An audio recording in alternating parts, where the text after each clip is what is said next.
জনগণের ম্যান্ডেটের উপরে নির্ভর করেনি, জনগণের ভোটের উপরে আস্থা রাখেনি।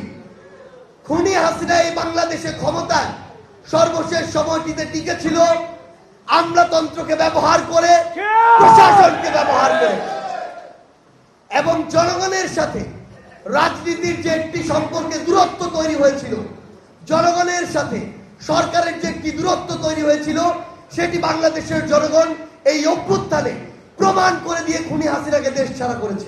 এই প্রত্যাশা পূরণ করতে ওই কাউন্সিলরের মাসে কত লাখ টাকা লাগে সেটাও আপনার হিসাব করতে হবে, এবং এই টাকাটা বৈধভাবে উপার্জনের যে পথ, সেই পথ আপনাদের তৈরি করে দেওয়ার জন্য কাজ করতে হবে।